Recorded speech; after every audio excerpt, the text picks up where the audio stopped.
Yeah, that's fine.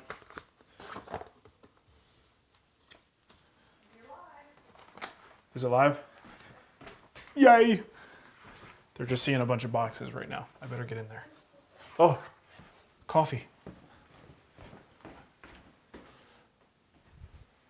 It's all right. It always takes a while for everybody to show up.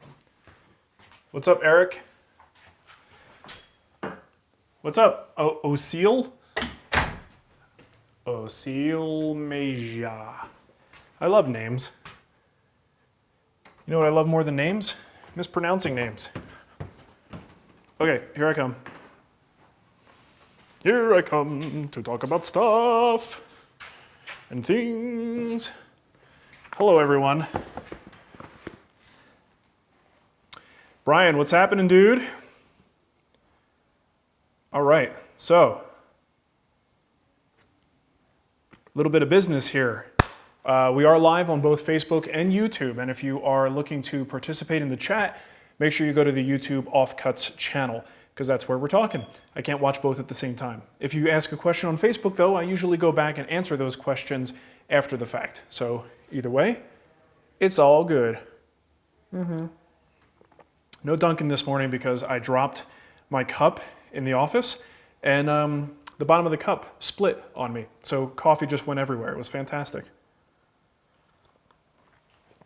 So let's talk about the elephant in the room, shall we? That elephant being, I'm no longer in my shop. The shop you guys have come to recognize. We are in Denver now. Well, the Denver area, let's say.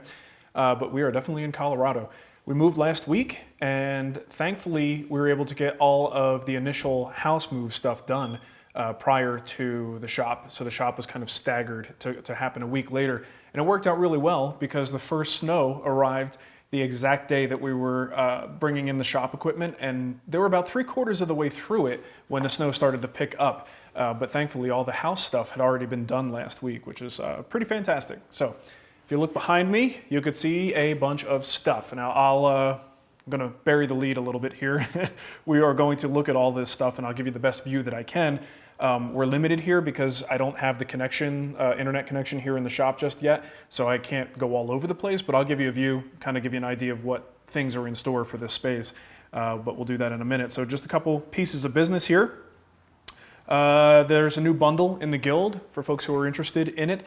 We just had a lot of sales in the guild, but even those sales can't touch the savings that you get if you buy one of these bundles. The reason being, the bundle represents future projects. It's kind of a way of you investing in us, and we like to thank you for that. So it's a huge discount. And this time we're doing a dining chair, and this is over the course of the next year. A dining chair, farmhouse table, jewelry box, and a Queen Anne, the high boy thing that Cremona is doing. So this is definitely going to be like a banner year in terms of the quality of the projects that we have going in there. And right now we're doing a grandfather clock, which is underway and a lot of fun. Really good project. So check that out. And we are going to have a Black Friday sale in the guild, and it will not touch the bundle. So if you're interested in the bundle, get it. The sale that's coming up will not affect those future projects, but it'll be a pretty decent sale. Maybe not as much as those weekend sales we just had, but an okay sale, and it'll probably be store-wide for the most part. The Wood Whisperer store, by the way, since my mom and stepdad are here, it is open, but it's limited. So we don't have the variety of things. We just had to bring some stuff with us since they're staying down in Arizona. So you can get some things, just not everything. So if you're interested in that, go check it out. And finally, Woodworkers Fighting Cancer is still going on. You have till the end of this month to get your bookcase project images in to count toward the charity. Last time when we were at Scott's shop, we mentioned that we hadn't gotten any submissions, and we're kind of like depressed about it a little bit. Well, as it turns out, some of those submissions, there was a little glitch in the form, and some of the submissions were going to spam.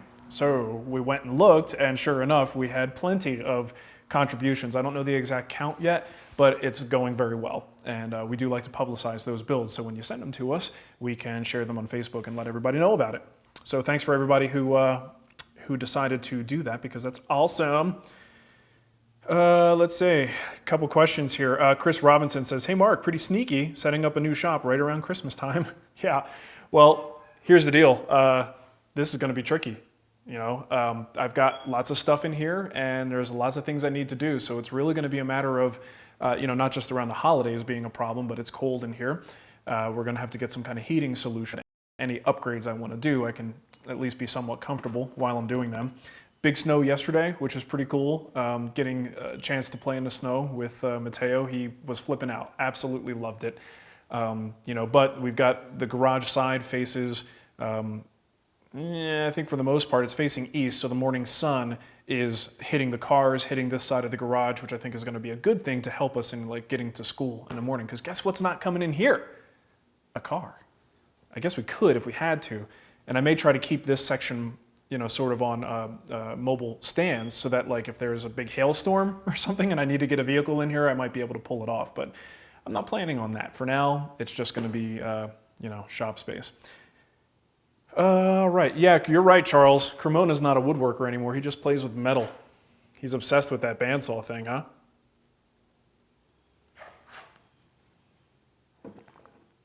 All right. So let's take a look around. And again, I don't have much mobility here, but I will definitely point the camera in various places, and hopefully you'll see some cool stuff. Let me just make sure there's no other questions. Matt's going to go buy a bundle, so that's good news.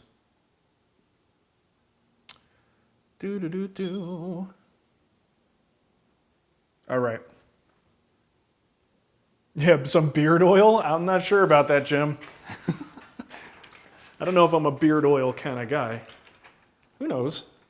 Turn over a new leaf here. All right, so let's start in this corner. This corner had a big giant cabinet, and you could see the outline of where the built-in was up there. So, beautiful cabinets. And geez, if I didn't have a shop to put in here, I would have been absolutely ecstatic to have, lovely built-ins like that. But it wasn't meant to be because Daddy needs a wood shop and I need space. And they were really big, substantial sized cabinets, so I had to do something about it. And I also wanted my sub panel to be here. So this sub was run within the first few days. Oh, wow, look at that tilt. That looks great. The sub panel was run within like a day or two of us getting here. I just wanted to get it done and out of the way just to know that it could happen. And then I had confidence that, okay, now we've got this, we could run lines, wherever we need them to go. It's fine. 125 amps. There's really nothing in here yet, but it is juiced up. And man, that was quite an ordeal. They did a really good job. They had to cut some holes inside the house in one spot in Mateo's bedroom. And it's sort of a vaulted ceiling area that they had trouble getting around in the crawl space. So they had to actually cut lines to facilitate, or cut holes to facilitate getting the line all the way through. But they went from one corner of the house all the way to the other corner of the house. And that was pretty impressive that all they had to do was cut a few holes to get it all the way through there. So here it is. And from here, well, let's just take a tour around and I'll talk a little bit about my strategy and what I'm gonna do. Because of course, this isn't just about like, let's get this thing done. It's about how much money do we have to get these things done. You might not be able to do everything you wanna do right away. So if you look down this wall here, I've got two big windows, right? Lets a lot of natural light in, which is cool. And they're also very high. They're really up there. And the basement is kind of partially sunk in the ground. So the property's on a bit of a slope. So if you look down here, you can see the brown concrete. That's roughly ground level, right about there. And that runs the full length of the shop. So we've got the second window all the way at the far end. And then you can see there's another high window at the front of the house. And so pretty good natural light. I'm kind of happy with that. And I like the fact that most of them are high and out of the way so that it won't necessarily interfere with lighting that I'm going to be doing in here for the video action. You're not going to be able to see everything, but I do have 3 garage doors. So I've got, it's really blown out, isn't it? We've got a single over here and a double and then another single all the way at the end. So the plan, at least for now, ultimately will be to block off to, ooh, now it's dark. It's really tricky when you don't have consistent lighting. So the plan will be to block off the double bay and the single bay at the far end. And what I will most likely do is remove the tracks, remove everything, See what my options are in terms of leaving the doors there, because with the HOA, we can't just block it in and pretend there wasn't a door there. So I will most likely either make some wooden clips or get metal clips or something that allows me to keep the door right up against the frame and really have a nice tight seal there. That would allow me to then remove as much of the track as possible as far as the track that goes into the shop space. If I can remove it right at the curve, I think there's a joint there, I might be able to do that. And then if I have to leave the vertical track and the bar, the little windy bar thing that's up at the top, if I have to leave that there, that's fine, because what I'm gonna do is eventually build a partition wall there that's gonna be sort of a semi-permanent wall that I could remove if I ever need to in the future.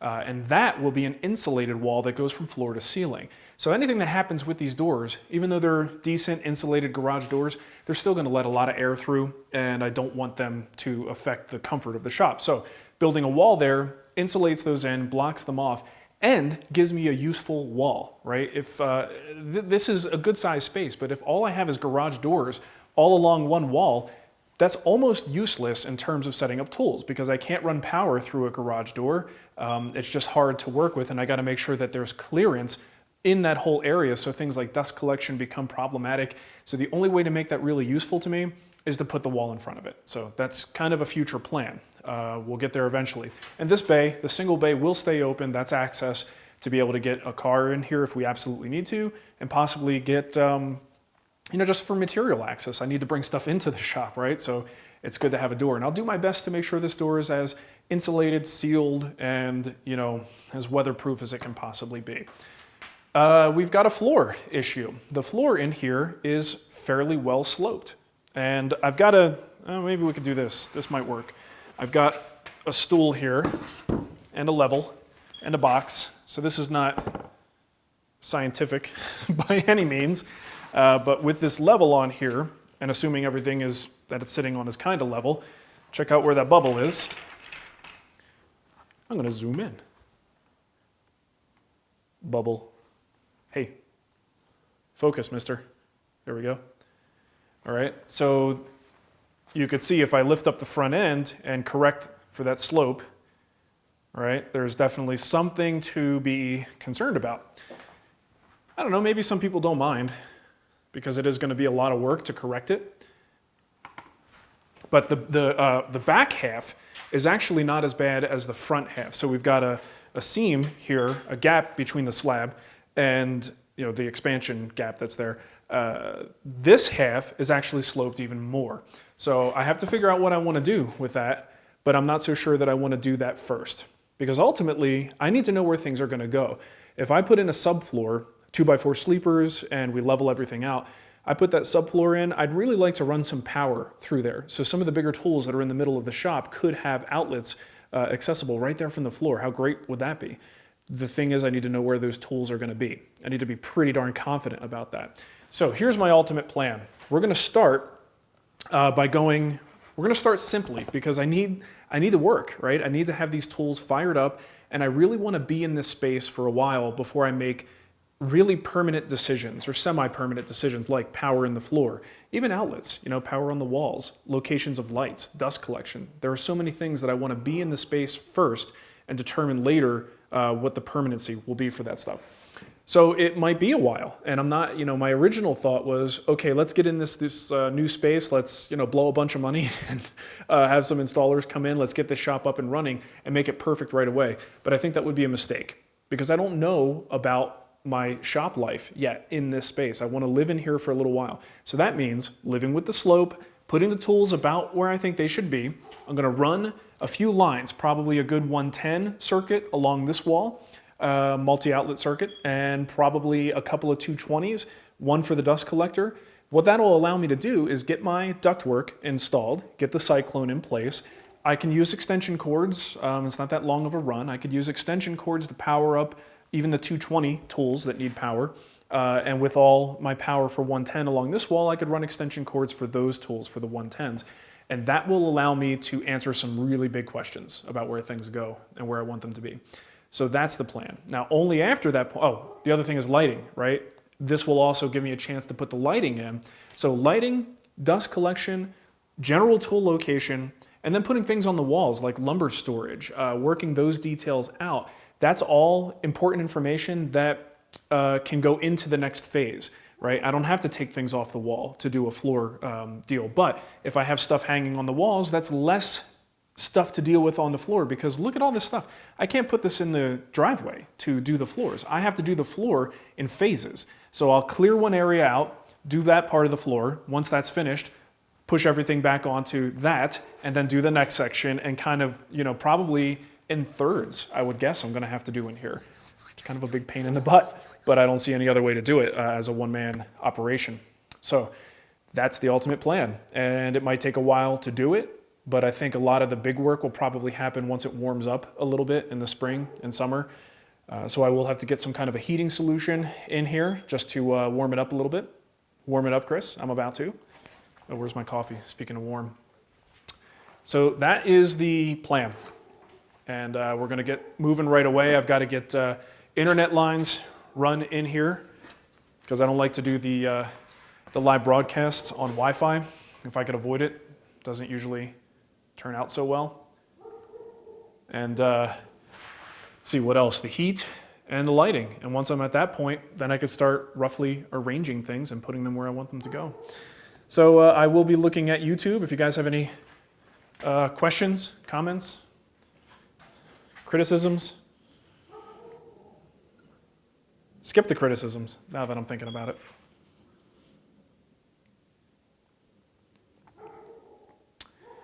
Let's see. So Josh says, definitely for drainage, cars in Denver tend to, yeah, I mean, if you bring a snowy, snow-covered car in here and that stuff starts to melt, a lot of the garages when we were house shopping, they actually had a drain in the middle, and some of them were like sloped like a V so that everything would go down into this drain and then out of the garage. So you've got to be able to accommodate all that moisture falling off of a car.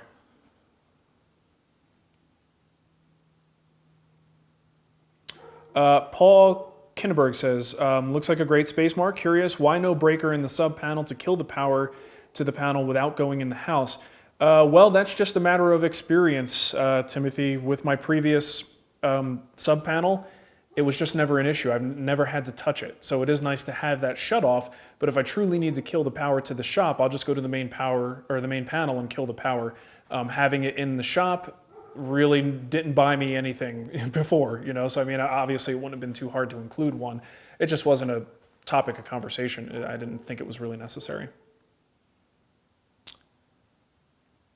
Yes, Daniel, good ear, my friend. There is a most annoying smoke detector chirp going on in here, and it is in one of the boxes. There's a bunch of boxes beyond the tools, and I don't know which box it's in, so I'm gonna have to find that because that's gonna drive me nuts.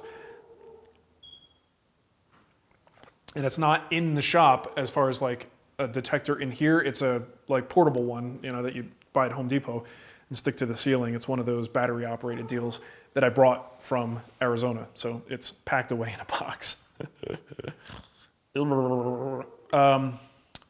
Soundproofing for the air compressor.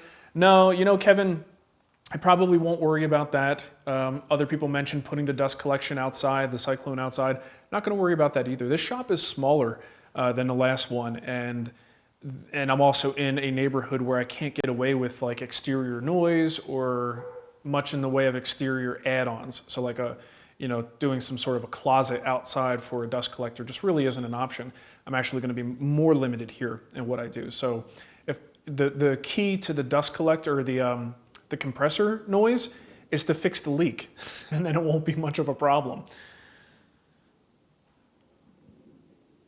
What are those things on your arms? These are called sleeves, and I discovered them recently when we came to Colorado. I also discovered these things. Check these out.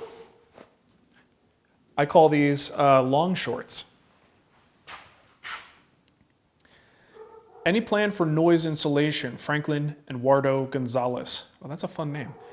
Well, noise insulation comes down to first step is just good insulation, right? So thankfully, this garage is already insulated in the ceiling, in the walls. It only shares a small portion with the house, but everything else is garage door and then insulated exterior wall. Now, 2 of these garage doors will be blocked off with an interior wall. That's one good measure for sound insulation. 1 is still going to be exposed. Probably not a ton that I could do about it. I might be able to add some, extra insulation, like the 1-inch thick foam insulation boards. I might do something like that if I see it as a problem, but I don't know. I mean, I find most neighborhoods, as long as I'm working during reasonable business hours, it's not usually a problem. Most people are at work during the day. So I don't think, other than weather insulation, I don't think I'm going to need to do much more in the way of noise mitigation. I haven't bought a snowblower, snowboard hippie. In this neighborhood, people are really, really cool with each other, and my neighbor across the way has a snowblower, and I guess traditionally he and the previous homeowner would share it, and they would kind of do a couple of houses here together. So if he's going to allow me to borrow it, then I will not have to buy one. But check it out. I bought, because we knew the snow was on its way, I didn't want to take any chances. Hold on, stuff in the way. I got daddy and son snow shovels. So I got Mateo his own little snow shovel and then one for me. And I'll tell you, going to buy a snow shovel, that's something I haven't thought of in a long time. I play it up, but I did spend plenty of time around snow growing up. In fact, that's how I made all my money in the winter. Was in the fall raking leaves, summer mowing lawns, and in the winter shoveling snow.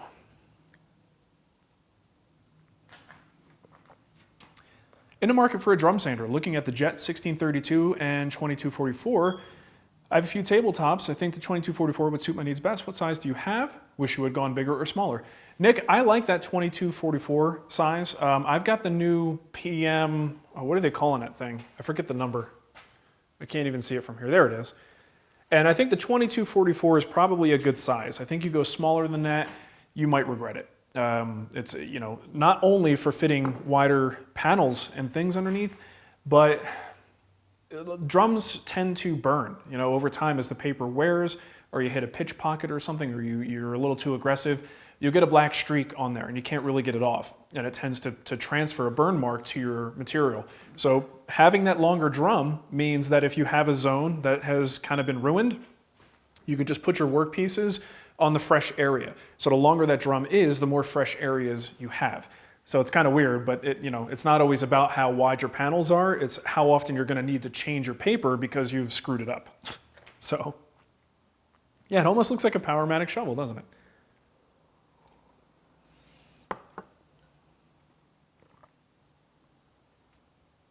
Yeah, I do need some flannel. I'm gonna look the part of a woodworker for once.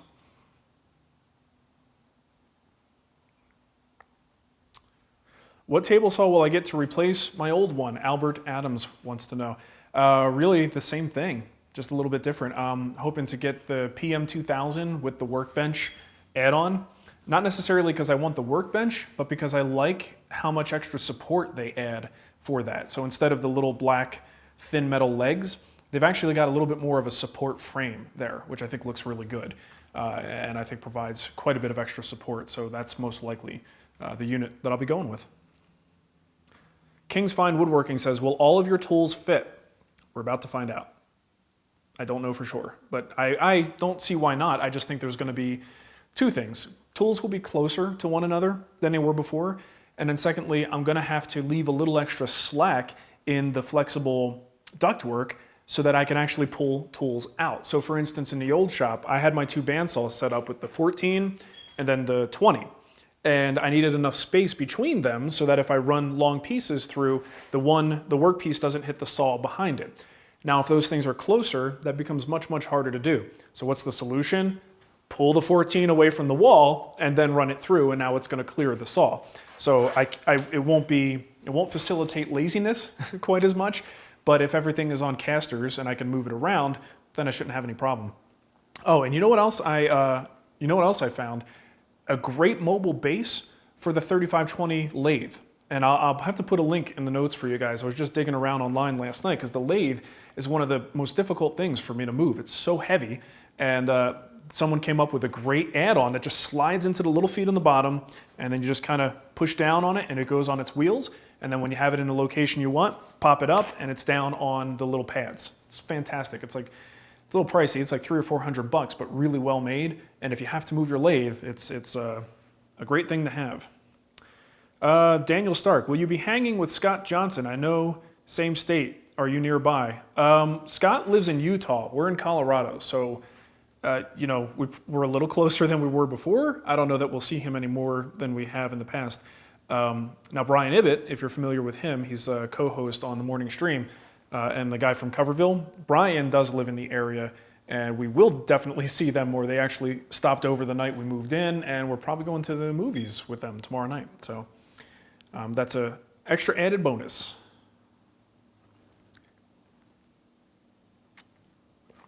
Oh yeah, Wallman Woodshop already bought the ice scrapers when we bought the shovels. We're like, you know what, it might snow in a couple days, and we don't want to be stuck in the car without, some kind of an ice scraper. I agree, Kevin. The new drum sander, the Jet drum sander leveling feature is the bomb.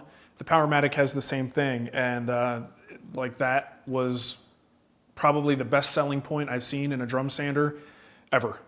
They added that little oscillating feature a while back. I don't know if they even still make it. That was neat, but unnecessary, frankly.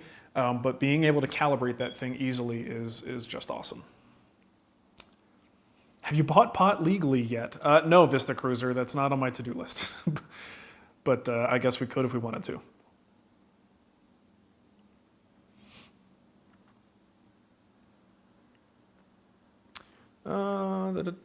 Did I see DeResta's bandsaw stand? Yeah, I did see that, Eric. It's pretty cool.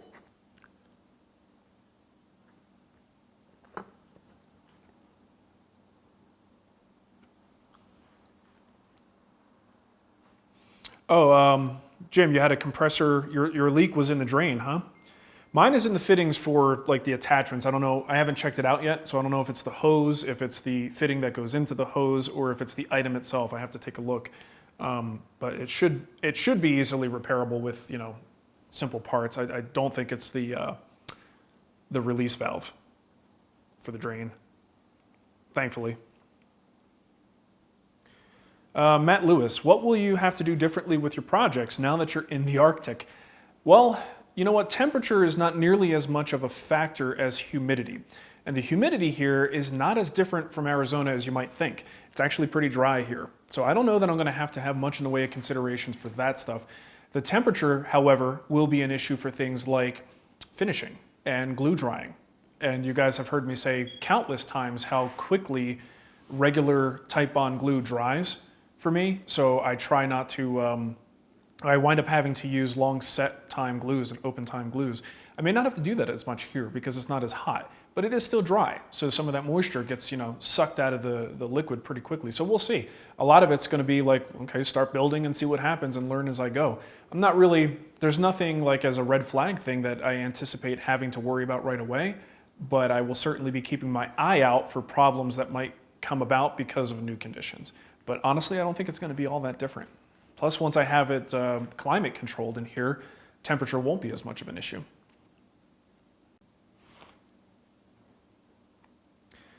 Stacy asks, being newer to woodworking, I've done some of your smaller projects, scrap jewelry boxes. Any more smaller projects coming up? I actually don't know what projects are coming up, so I can't say yes or no. Small projects are always something that we kind of periodically do, so I don't know what the next project is going to be because I've got my mind on this stuff here. So yes, definitely there will be smaller projects. I just don't know what they will be or when they will happen. Accurate Way says, you are my idol. I don't know whether to feel bad for you. No, thank you. I appreciate that. I don't picture myself as someone's idol, but I appreciate it. Hey, you're welcome, John. Thanks for watching, dude. Okay, Austin Wilkins. I'm making some end grain cutting boards. Have you ever had any issues running end grain through the planer? If you Google end grain through the planer, you'll probably find the article that I wrote that says end grain through the planer, question mark, bad idea. I definitely suggest reading that. There are ways to make it safe, but in general, if you're just running that end grain board through the planer, you are asking for disaster. And that includes destroying the board, possibly throwing wood pieces back at you, and also destroying the blades in your planer. So do your research before you even think about doing that.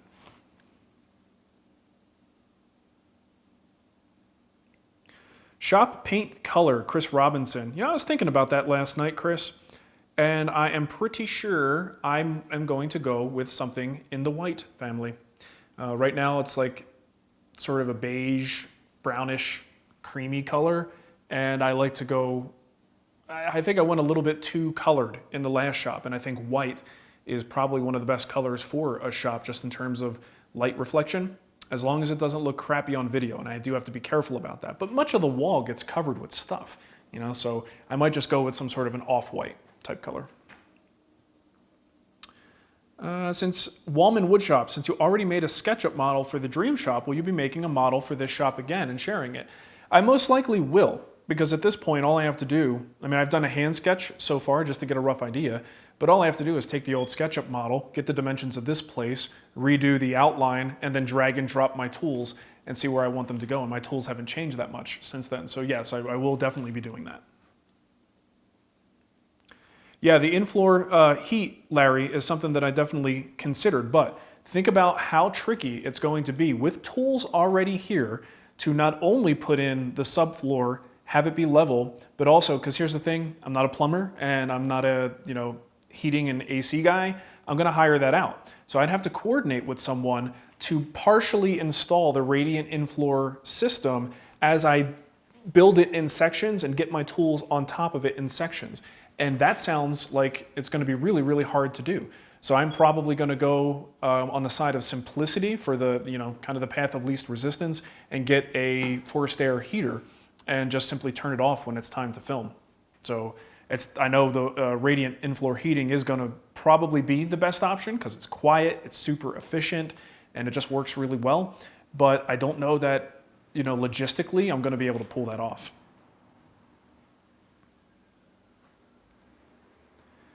Jason Small wants to know if I'm going with like the T111 wood paneling. I don't know. I might do some of that. I'm not 100% sure. I'm not married to the idea, but I'm not totally against it either. So we'll see. It definitely warms up the shop and certainly takes the pressure off of the wall color, right? But too much of it, I think, gets to be kind of, I don't know, a little too much. So we'll see. It's possible. Hey, Danny, you're on your way to being blocked, dude. It's okay if you want to tell people to subscribe once, but please don't do it repeatedly. David, I always watch YouTube because it's really difficult while I'm broadcasting live for me to watch Facebook. I go back and answer the Facebook questions, but the live sessions we're always looking at YouTube. Is there any way to calculate moisture content of a wood plank without a digital meter? I just bought some big chestnut pieces. I'm afraid of them being a little green. You know what? I don't know. I don't know if there is a way. Maybe experience might be a way to get an idea. But for me, the only way I know to get the moisture is to lop off a piece and jam some moisture meter probes in there and figure out what it is. Actually measure it. Oh, come on. You don't want wainscoting all over? Give it like a nice Cape Cod look in here. I think that'll be good.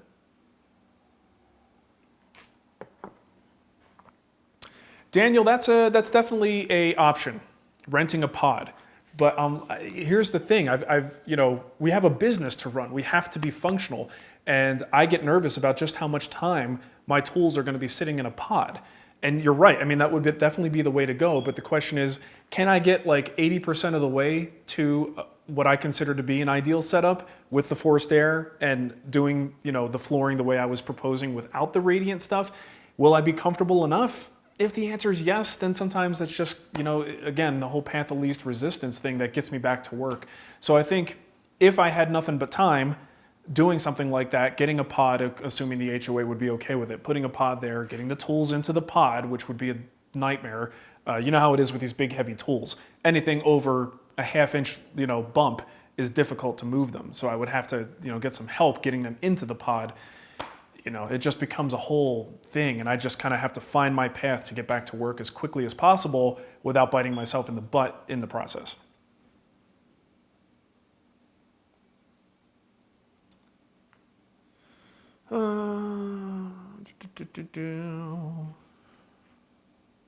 Yeah, we'll do some kind of meetup out here for sure. There's definitely a lot of woodworkers in Colorado, so that is going to happen at some point.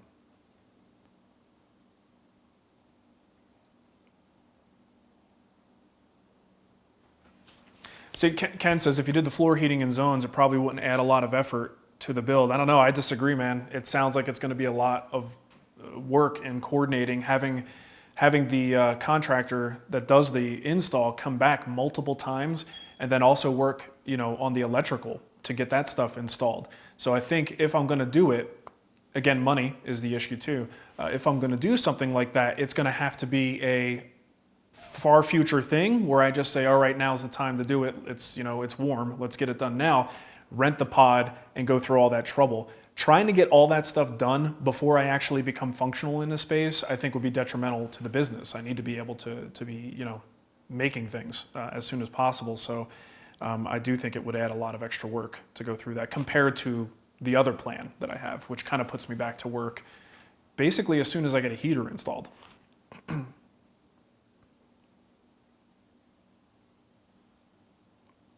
Hey, congratulations, Taylor's Wood. Finally got a house that he can have a shop in. That's always exciting.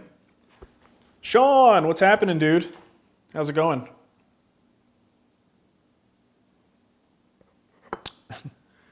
Johan, how big is the new garage? It's about 1,000 square feet, roughly. I haven't measured it myself yet. And how long till you make build videos again? I don't know. I'm just a human being doing what I can do as soon as possible. Chris Mueller, are there a lot of mills and local wood available in Denver? You're asking the wrong person, dude. I don't know, but I will find out. I will say that there are definitely going to be many more opportunities here than I had in Arizona. That I can be sure of. Taylor says, I assume you won't be able to vent outside. Are you going to be modifying your DC in any way now that you are attached to the house? There won't be any modifications to it, but I will be using a filter stack. So there will be no outdoor ventilation on this one. Filter stack for sure. And the Clearview is, I sold the Clearview in Arizona, so I no longer have that. I will most likely be going with a floor standing unit rather than the big Clearview mounted to the wall type of deal. Hey, thanks, Terry. The transition actually is going pretty smooth so far. And yes, LED lighting throughout. That is something that we are definitely going to be doing. We're probably going to work with American Green Lights. If you guys saw Andy Klein's Denver shop build video, he worked with them as well and got some great LED lighting in his shop. I'm probably going to be doing 2x4 troffer units, and I'm working with them to figure out how many I'm going to need and where the best location would be. Well, we'll do a meetup. I don't know that I'm going to be able to get one going next week. We're still trying to get the family acclimated, and I just got the tools in here yesterday, so I've got a lot of work ahead of me just to, keep things rolling. Vista Cruiser says, I've yet to buy a guild build. Which one should I start with? I have a bench. Well, first of all, hold off. We're going to have a Black Friday sale in the guild. So if you're going to buy one, wait a couple days and you'll get a discount. As far as which one to start with, I'm not the person to answer that. You are. Go into the Wood Whisperer Guild store, look at the projects. What excites you? What floats your boat? Pick your project that way. As long as you have the tools to do it and the aptitude for it, I'm going to walk you through every step in the videos. So pick the project you want to own, the piece of furniture you want to own, and pick your project based on that.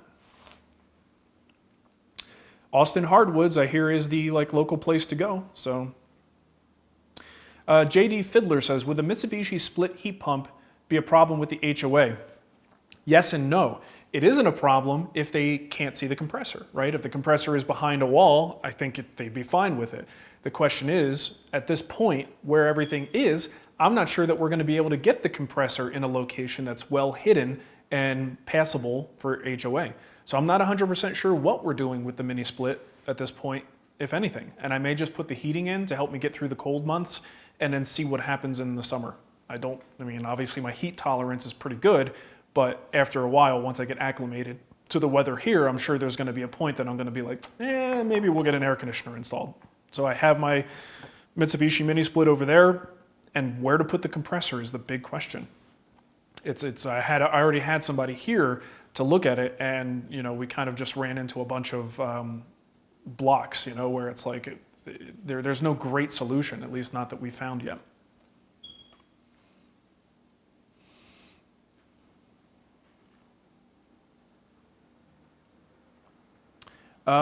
Finn Sag says, hello Mark, from the UK.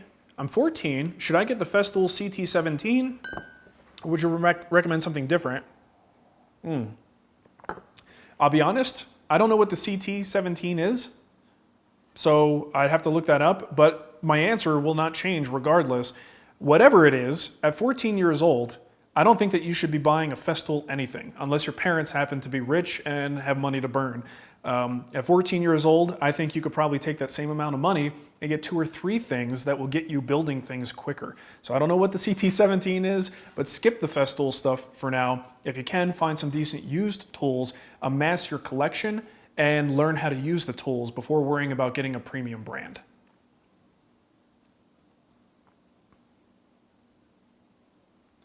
Oh yeah, there's Dunkin' Donuts, Zach. Dunkin' Donuts, I think, just recently came on strong in the Colorado area, at least in the Denver area. And we have 2 that are almost equally distant from our house. They're not quite as close as I'd like, depending on traffic in the morning, but it is about 8 minutes away, so that's not bad. We might, just especially when it's snowy and stuff, we might drink coffee at home a little bit more. Hey, you guys like my leg lamp cup? That's pretty sweet, right? I like it a lot. Charles, well, I'll tell you what, man. The Black Friday sale will not be as much as the previous sales. It'll be a sale, but it won't be as steep of a discount. It sure as heck isn't going to be 80% off.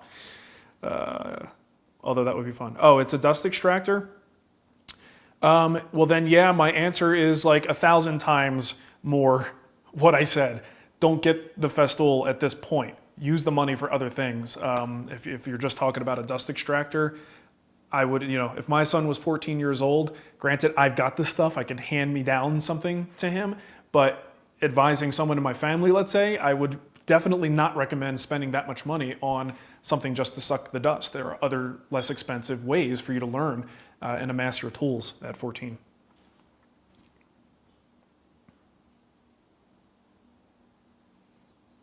Salty GX says, if you use candles instead of LED for light, then that can heat up the place too. It's a really good idea. Maybe I could just kind of keep all the tools running all the time and just let them heat up that way. That'll help. John Kaufman wants to know, have you ever given thought to the SawStop table saws? It's impossible, I think, today to shop for a table saw and not give some thought to SawStop. They make a good quality saw. And the technology they have, obviously, they've got kind of a lock on it. So if you want that safety feature, you don't really have any other choices. I have a lot of experience with table saws. I feel very comfortable with table saws, but accidents happen, So it is one of those things where even in my position, you got to give it some thought. Now, I'm in a unique situation here because I am sponsored by Powermatic. It probably isn't a real smart thing for me to do to go and buy a SawStop table saw. And it's hard for me to answer the question, would I if I wasn't sponsored? Like I said, I use good safety practices around that saw, and I've been using them for a long time. I have never, again, this is what you say before you get injured, right? But I'm very careful about it. And because I teach people how to do this stuff, I'm even extra careful about it because there's always eyeballs watching me. So I feel very confident using a full-scale table saw that does not have the SawStop technology in it. And Powermatic makes fantastic high-quality table saws, so I like using the stuff. That's why we went to them for sponsorship in the first place. But I don't even consider SawStop to be on my menu of options because of my sponsorship relationship.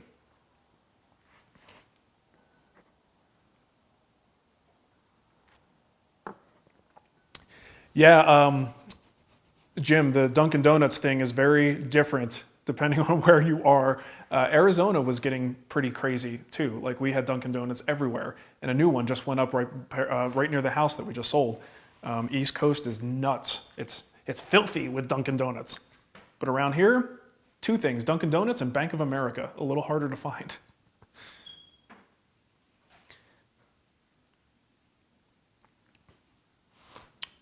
Finn wants to know, would the shop vac work with the table saw? It depends on the table saw. I mean, you might get some dust collection out of it with a good decent sized shop vac. Let me look at this CT17. Doo-doo-doo. So the CT17 just looks like it's kind of a beast, huh? Is that just a more powerful unit?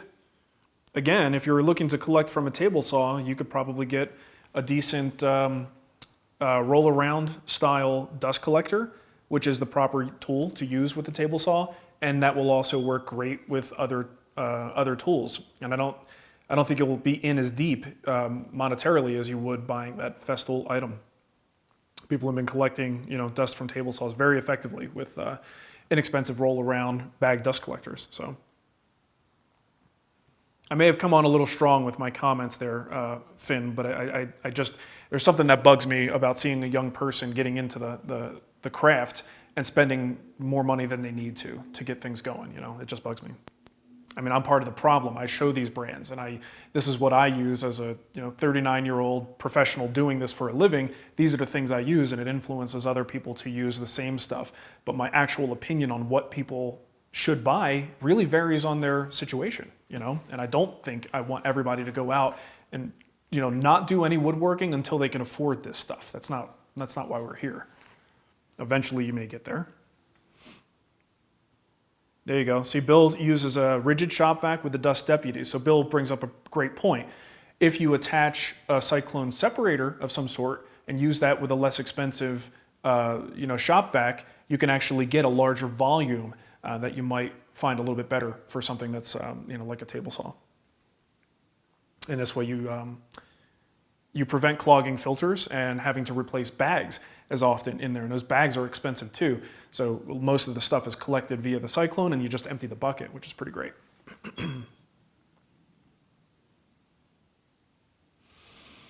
Powermatic 28, okay, so Salty GX is about to buy the Powermatic 28B drill press. Thoughts? I love it. I think it's a great drill press. They made some great improvements to the table and the fence system.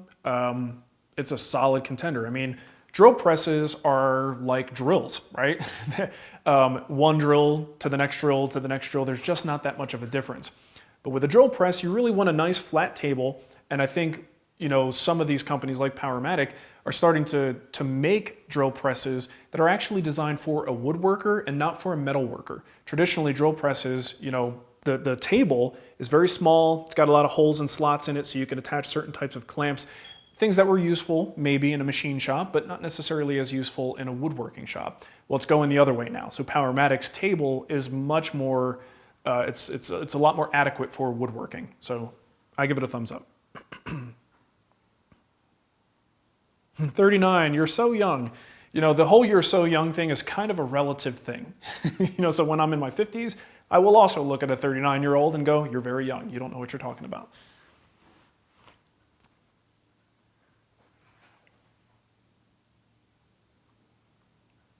Aaron wants to know, how can I confirm that we got the Woodworkers Fighting Cancer bookcase build?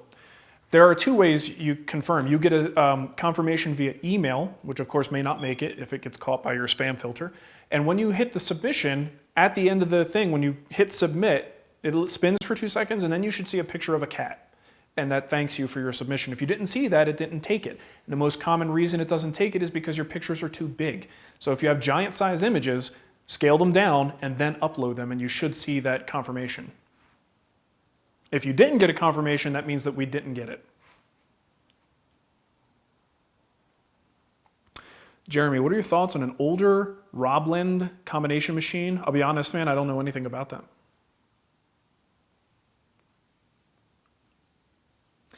William has a contractor saw with a 2¼ inch dust outlet in the belly of it. Should I modify that to 4 inches? I'll be using a 1 horsepower Grizzly dust collector. Yeah, I think anytime for these big dust producing tools, anytime you can get that port to be at least 4 inches, and as long as you have an interior that accommodates that. Sometimes some kind of a funnel can really help there. But the larger the volume on these big dust producing machines, as long as you don't get excessive where it just becomes ineffective, going more than that 2.5 or 2.25 inch size port is definitely a good thing. So I would modify it to bring it up to 4 inches. I think it's gonna, especially if you're collecting from an actual dust collector and not a shop vac, it's gonna benefit the collection overall.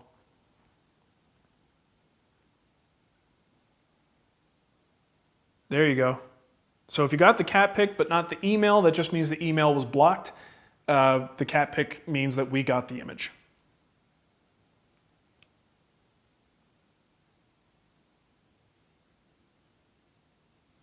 Gary McCoy says, John Hines said he would not recommend a SawStop because he feels it might make a person less attentive to being safe. I have a SawStop and don't find that's true, but I can see his point. Gary, I also disagree with that concept. And the reason is very simple. Do you drive any more recklessly because you have a seatbelt? I think we all have a natural instinct towards self-preservation. And that means not wanting to cut ourselves, not even wanting to get a little slice. I don't want my, have you seen the hot dog videos and the test videos where they actually show how much damage it can do? Well, guess what? That still hurts, and I still don't want that. Whether I lop off my finger or just nick it, it's still something my brain and my instinctive reaction is, hey, don't do that. So just in the same way, I'm not gonna hop in my car and drive like an a-hole around just because I've got, airbags and seatbelts. I'm not gonna act any more cavalier around a SawStop. Now, maybe that's just who I am as a person. Maybe there are people who would develop a little bit of a cavalier attitude because they know the SawStop is going to engage should there be a problem. Because keep in mind, some of the same things you do to prevent kickback are also things that keep your hands away from the blade and keep things safe. And the SawStop does absolutely nothing for the most common table saw injury, and that's from kickback, right? So if you're following the rules to prevent kickback, your chances are also following the rules that keep your fingers away from the blade. So I personally don't for a second buy the argument that it makes people complacent. Just my opinion.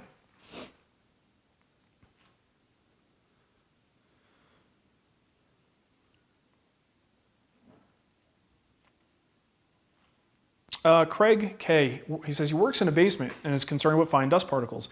Already have a DC and air filter. Is it worth it to get a Festool, Fein, Bosch, HEPA vac? The difference between those and a shop vac with HEPA. I don't know that it's that big of a deal. I mean, a shop vac with a HEPA filter is probably going to do just fine. I think, especially if you've got that air filter in there, you're probably doing a pretty good job with the dust collection and the air filter. But I don't know if you've seen in my videos, I tend to use my respirator a lot because no matter what we do to collect the dust, there's still going to be a degree of, a quantity of fine dust in the air. So I'd rather protect myself at the source of air in my face. So if I'm protected here, I don't have to worry so much about all the other stuff. So instead of buying new equipment, what you have sounds like it's probably adequate for what you're doing.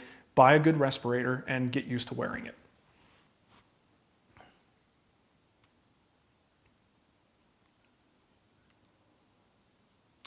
William Hopper, how do you feel about the Kreg jig stuff? It's fine if you want to do pocket screws. They're there's other competitors, but you think pocket screws, you think about Kreg. I've got a Kreg jig, it works great.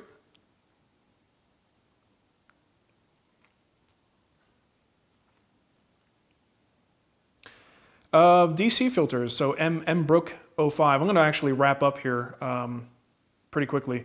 DC filters, how fine of a filter do I want? What will you use? Half micron?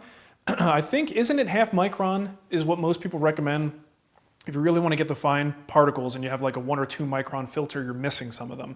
So I think it's got to be like half micron or better. So, I'll be ordering from Oneida and I will look at what their options are, but I will probably go with whatever the best filter is I can get that doesn't it's not so tight that it restricts airflow. But again, I got to look into it. But I think you got to get at least half micron.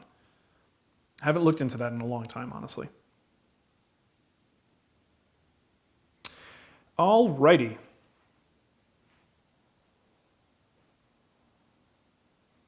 Oh, let me answer this question from Andy. What's up, Andy? Andy's my new neighbor. Technically not my neighbor, but we're in the same town. No, we're not in the same town. We're in the same state. He's kind of my neighbor. Andy, do you still use the Dylos air quality monitor? Has it changed any of your behaviors? I do, and it has. And frankly, it opened my eyes to a lot of misconceptions I had about how the dust behaves in the shop before, after, and during the use of tools. It also made me aware of how many times I would pop off the respirator, turn on the camera, and start talking when the particulate count in the air is at an insanely high level, and I didn't think it was. A lot of people say, don't run the air cleaner, the ceiling mounted air cleaner, in your shop while you're still working and running your tools.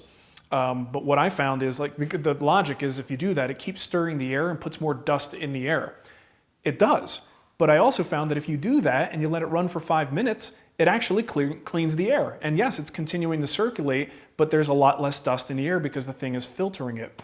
So also in terms of opening a window and letting fresh air in, how quickly that clears out or possibly makes the particulate count even higher. So I mean, it's a hard thing to justify spending the money on for an air quality meter like that.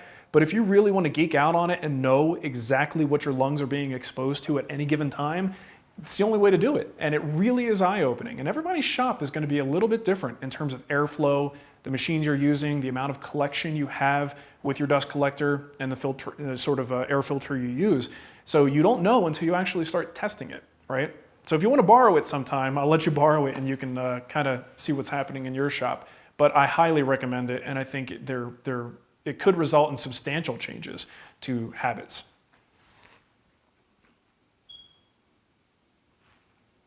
My shirt does say Party Wagon. Party Wagon. Okay. All right, I think I'm going to have to cut it off here because, man, do I have some work to do. Bill Walker, I use the 3M respirators. You could just search for respirator on my site. You'll see my recommendation. I can't remember the number. Is it the 6500? I don't remember the number. Something like that. It's the one with the clip that allows you to release it quickly to give your face some air or to talk to people, and then you just put the clip back down and it sucks back down to your face. All right.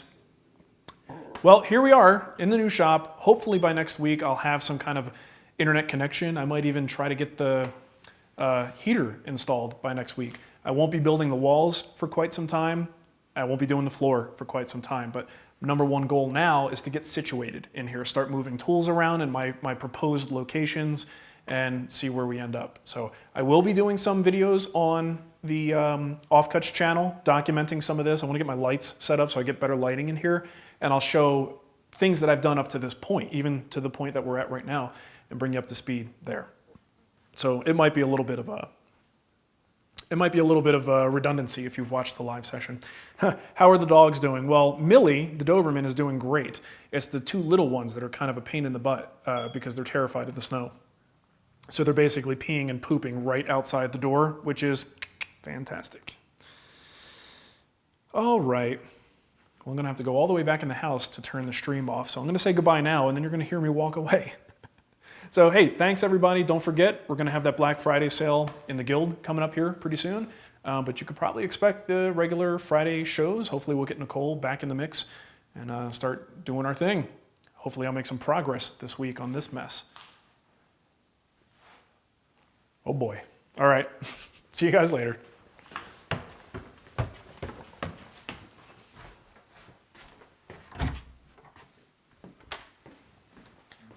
Turning off the computer. Did you say yay?